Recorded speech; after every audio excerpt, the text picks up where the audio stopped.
पवनचक्कीच्या वादामधून तुळजापूर तालुक्यामधल्या सरपंचावरती हल्ला झाल्याची माहिती मिळते आहे। जवळग्याचे सरपंच नामदेव निकम यांच्यावरती प्राणघातक हल्ला झालाय। पवनचक्कीच्या वादामधून हा हल्ला झाल्याची प्राथमिक माहिती समोर येते आहे। नामदेव निकम यांच्या कारवरती पेट्रोल टाकून निकम यांना जाळण्याचा प्रयत्न झाला। बारुळ गावामधून जवळग्याकडे जाताना निकम यांच्यावरती गुंडांनी हल्ला केलाय। या हल्ल्यामध्ये सरपंच नामदेव निकम यांच्यासह आणखी एक जण गंभीररीत्या जखमी झालाय। तर एकीकडे बीडमधल्या मस्साजोगचं प्रकरण ताजं आहे आणि असं असतानाच पुन्हा एकदा एका सरपंचावरती हल्ला झालाय। धाराशिवमधली ही घटना आहे आणि पवनचक्कीच्या वादामधून तुळजापूरमध्ये सरपंचावरती हल्ला झाल्याचं कळतंय।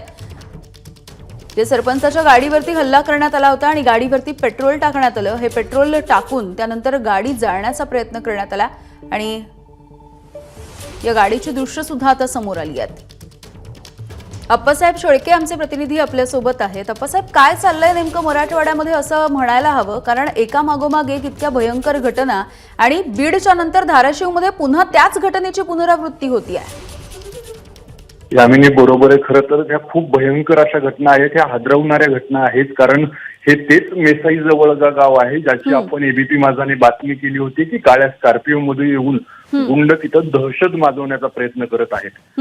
त्यामुळे या प्रकरणात कुठेतरी पवनचक्कीचा हात असल्याचं पाहायला मिळते। काल रात्रीच्या सुमारास ज्यावेळेस सरपंच जवळच असलेल्या गावावरून आपल्या गावी परतत होते त्यावेळेस अचानक त्यांच्या गाडीवर हल्ला झाल्याची प्राथमिक माहिती आहे आणि त्यामध्ये गाडीवर पेट्रोल आणि अंडे सुद्धा फेकण्यात आलेले होते।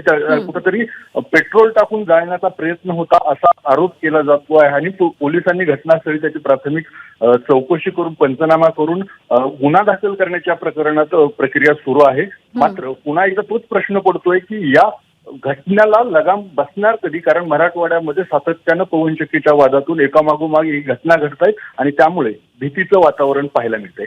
अगदी अप्पासाहेब, आपण बघतोय या पवनचक्कीच्या वादामधून घडणाऱ्या जरी घटना असल्या तरी हा पवनचक्कीचा वाद आता पैशांच्या चक्क्यांपर्यंत पोहोचतोय। धन्यवाद या माहितीसाठी।